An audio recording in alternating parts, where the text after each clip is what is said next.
Olá, eu sou o professor Lucas Neto. Bem-vinda e bem-vindo a mais um programa Escola Bíblica no seu lar. Hoje nós vamos estudar a lição de número 4, que tem como título Quando se vai a glória de Deus. Vamos então dar início à nossa aula de hoje. Introdução da lição.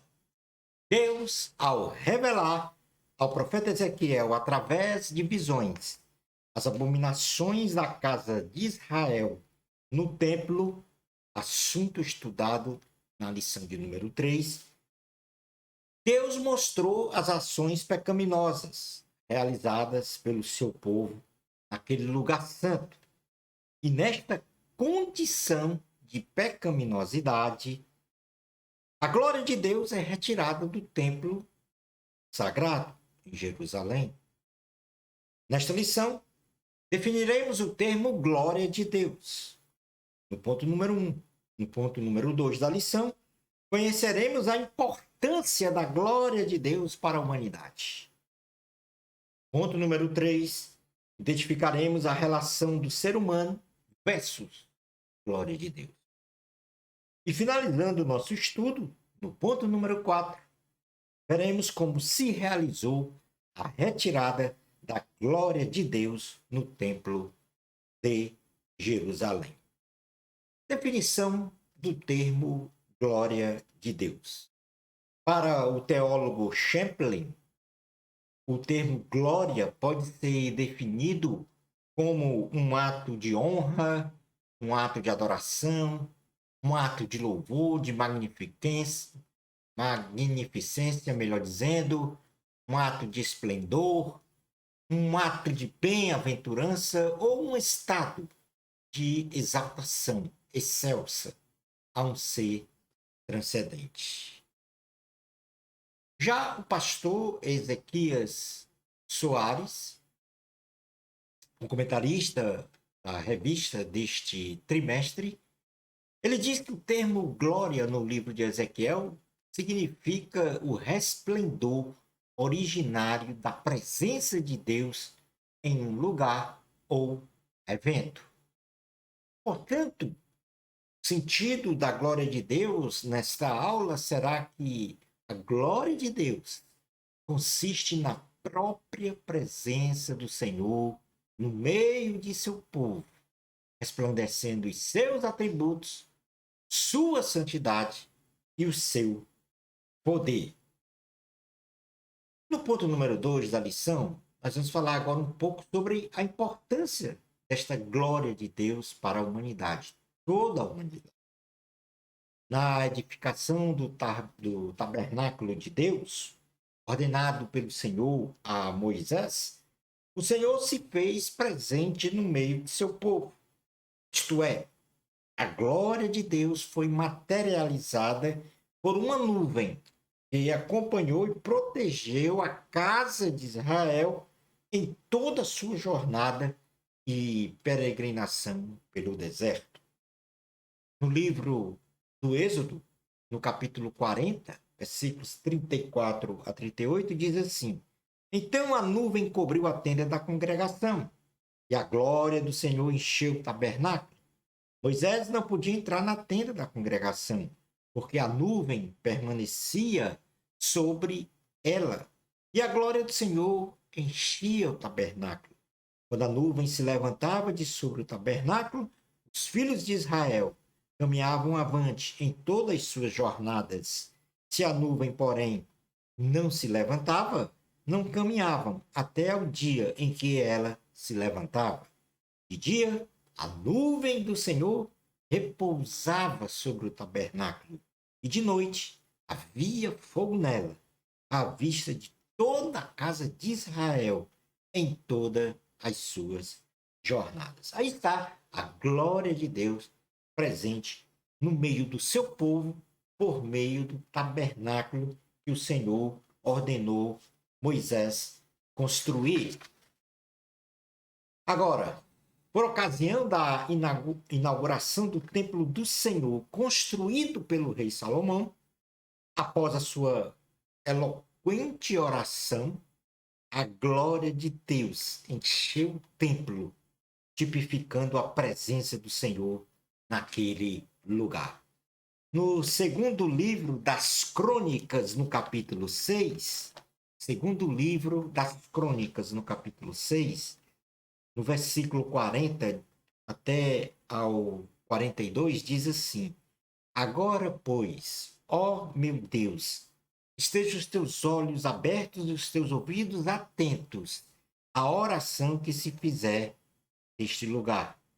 Levanta-te, pois, Senhor Deus, e entra para o teu repouso, tu e a arca do teu poder, os teus sacerdotes, ó Senhor Deus, se revistam de salvação, e os teus santos se alegrem do bem. Ah, Senhor Deus, não repulses o teu ungido, lembra-te das misericórdias que usaste para com Davi, teu servo. Esta é uma oração de Salomão por ocasião da inauguração do templo. No capítulo 7, versículos 1 a 3, aí a glória de Deus enche o templo. Diz assim: Tendo Salomão acabado de orar, desceu fogo do céu e consumiu o holocausto e os sacrifícios, e a glória do Senhor encheu a casa. Os sacerdotes não podiam entrar na casa do Senhor, porque a glória do Senhor tinha enchido a casa do Senhor.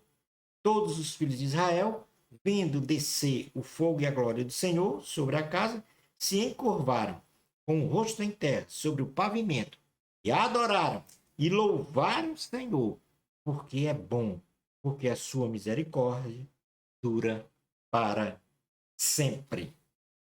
A Bíblia Sagrada, ela registra a glória de Deus presente em muitos lugares. Nós aqui apontamos dois como os mais, vamos dizer assim, notáveis dentro da Bíblia. Mas existiram outras situações em que a glória de Deus se fez presente no meio do seu povo. Então, no contexto espiritual dos dias atuais, esta glória de Deus se tipifica pela salvação em Cristo Jesus, que é necessária a todo e qualquer ser humano para ter a vida eterna. A glória de Deus, hoje, ela está representada, ela está estabelecida na pessoa de Jesus Cristo. Cristo, por meio de seu sacrifício da cruz do Calvário, ele derramou seu puro, santo e precioso sangue para a remissão dos pecados da humanidade. Pecados estes que separam o ser humano de Deus. E assim, pela morte e ressurreição de Cristo, a nós, pecadores, é concedida a vida eterna.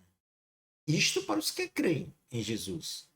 Agora, uma coisa está estabelecida na palavra do Senhor. Todo e qualquer ser humano carece desta glória de Deus. Você precisa desta glória de Deus. Romanos, capítulo de número 3, versículo 23, o apóstolo Paulo, ele escreve exatamente isso. Todo e qualquer ser humano precisa desta glória de Deus representada na pessoa de Jesus Cristo. Isto é, a presença de Cristo no seu coração.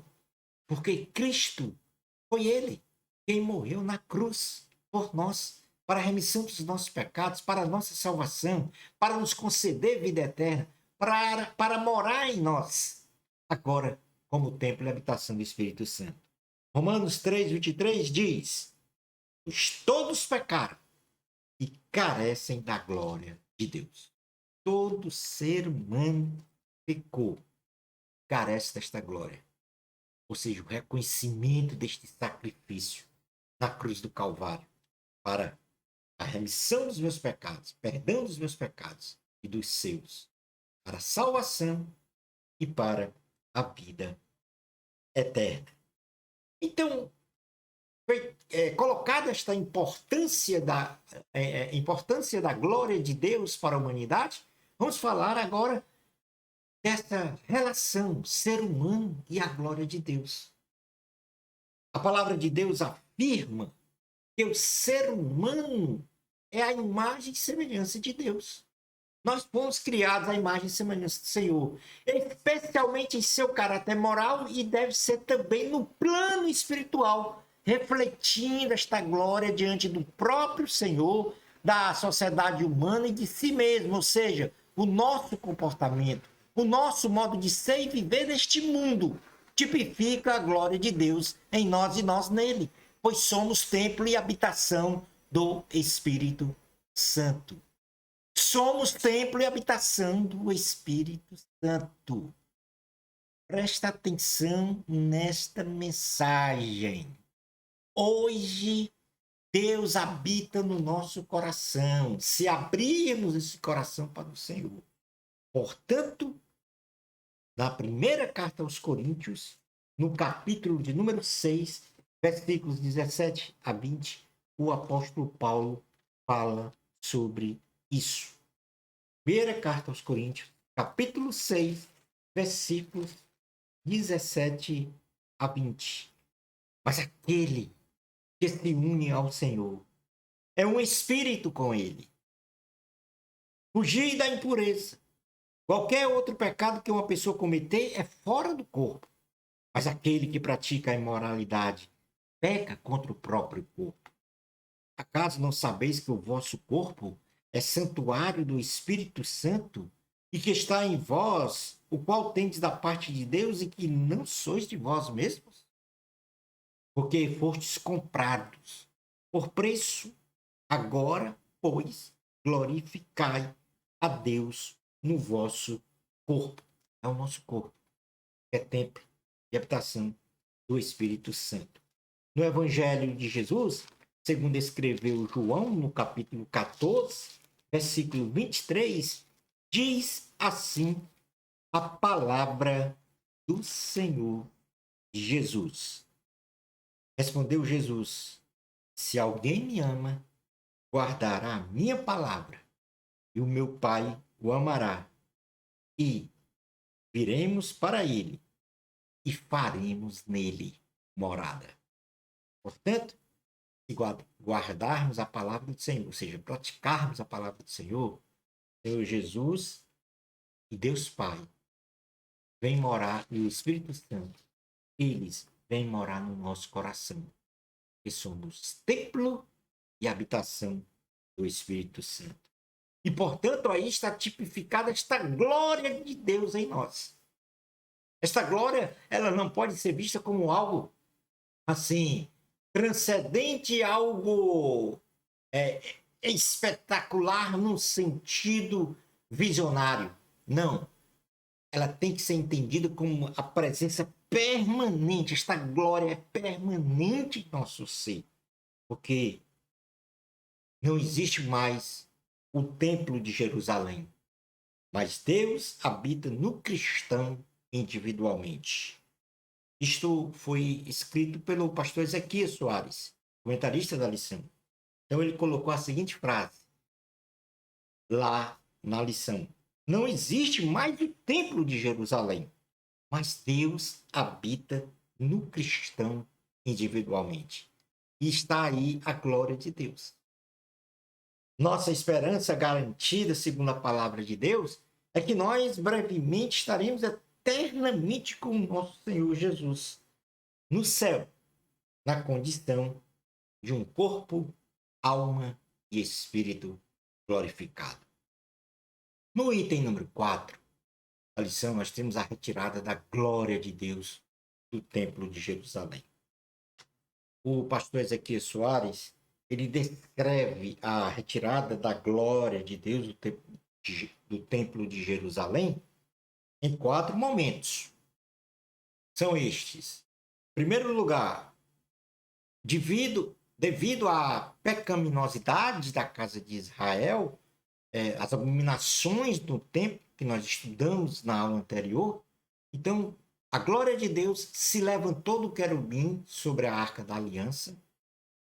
Depois disso, passou para a entrada do templo, pairou sobre os querubins e afastou-se do templo, e depois se pôs, foi embora. A glória de Deus foi embora do templo, se pôs sobre o Monte das Oliveiras. Então, nós podemos dizer, conforme o título da lição, quando se vai a glória de Deus. E ela se foi do templo de Jerusalém, exatamente nestas 4 etapas. Levantou do querubim sobre a Arca da Aliança, passou para a entrada do templo e depois pairou sobre os querubins e afastou-se do templo. Se pôs sobre o Monte das Oliveiras. Nós podemos acompanhar exatamente tudo essas etapas ainda no livro de Ezequiel, no capítulo de número 9, primeiro no versículo 3, diz assim, 9:3. A glória do Deus de Israel se levantou do querubim sobre o qual estava, indo até a entrada da casa, e o Senhor clamou ao homem vestido de linho, que tinha um estojo de escrevedor à cintura. No capítulo 10, versículo 4, diz assim: Então se levantou a glória do Senhor de sobre o querubim, indo para a entrada da casa. A casa encheu-se da nuvem e o átrio da resplandecência da glória do Senhor. Ezequiel capítulo 10, versículos 18 e 19, fala exatamente da terceira etapa, quando diz: Então saiu a glória do Senhor da entrada da casa e pairou sobre os querubins. Os querubins levantaram as suas asas e se elevaram da terra à minha vista, quando saíram acompanhados pelas rodas. Pararam à entrada da porta oriental da casa do Senhor, e a glória de Deus de Israel estava no alto sobre eles. E no capítulo 11, versículos 22 ao 25, diz assim: Então os querubins elevaram as suas asas, e as rodas o acompanhavam, e a glória de Deus de Israel estava no alto sobre eles. A glória do Senhor subiu do meio da cidade e se pôs sobre o monte que está ao oriente da cidade. Depois, o Espírito de Deus se levantou e me levou, na sua visão, a Caldeia, para os do cativeiro, e de mim se foi a visão que eu tivera. Então falei aos do cativeiro todas as coisas que o Senhor me havia mostrado. Certo? Aí a glória de Deus, ela se vai, né, do templo devido às abominações. Concluindo então a aula de hoje. Somos templo e habitação do Espírito Santo. Portanto, não podemos permitir que a prática do pecado, a rejeição ao Evangelho de Cristo, venha a nos afastar do Senhor. Como consequência, a glória de Deus seja retirada de nosso ser. Como imagem e semelhança de Cristo, sejamos semelhantes a Ele. E eu encerro com a leitura da carta aos Romanos, no capítulo 6, versículos de número 12 ao 23, que vai exatamente enfatizar essa presença da glória de Deus em nós, por sermos templo e habitação do Espírito Santo. Portanto, guardemos a palavra do Senhor e não venhamos a praticar abominações nesse templo do Senhor, que é o nosso corpo. Romanos capítulo 6, versículo 12 diz: Não reine, portanto, o pecado em vosso corpo mortal, de maneira que obedeçais às suas paixões, nem ofereçais cada um os membros do seu corpo ao pecado, como instrumentos de iniquidade, mas oferecei-vos a Deus, como ressurretos dentre os mortos, e os vossos membros a Deus, como instrumentos de justiça, porque o pecado não terá domínio sobre vós, pois não estáis debaixo da lei, e sim da graça. E daí, havemos de pecar, porque não estamos debaixo da lei e sim da graça? De modo nenhum. Não sabeis que daquele a quem vos ofereceis como servos para a obediência, desse mesmo a quem obedeceis, sois servos, seja do pecado para a morte ou da obediência para a justiça? Mas, graças a Deus, porque outrora escravos do pecado, contudo viestes a obedecer de coração à forma de doutrina a que fostes entregues. E uma vez libertados do pecado, fostes feitos servos da justiça. Falo como um homem, por causa da fraqueza da vossa carne. Assim como ofereceste os vossos membros para a escravidão da impureza e da maldade para a maldade, assim oferecei agora os vossos membros para servirem à justiça, para a santificação, porque quando eres escravos do pecado, estáveis isentos em relação à justiça. Naquele tempo, que resultado colhestes? Somente as coisas de que agora vos envergonhais, porque o fim delas é morte. Agora, porém, libertados do pecado, transformados em servos de Deus, tendes o vosso fruto para a santificação e, por fim, a vida eterna. O salário do pecado é a morte, mas o dom gratuito de Deus é a vida eterna em Cristo Jesus, nosso Senhor. Na nossa próxima lição, nós vamos estudar a lição número 5, que tem como título Contra os Falsos Profetas. Bênçãos especiais de Jesus para você. Amor a Cristo, a glória sempre é de Deus, nunca nós. Até o nosso próximo programa, Escola Bíblica no seu lar, se Deus permitir.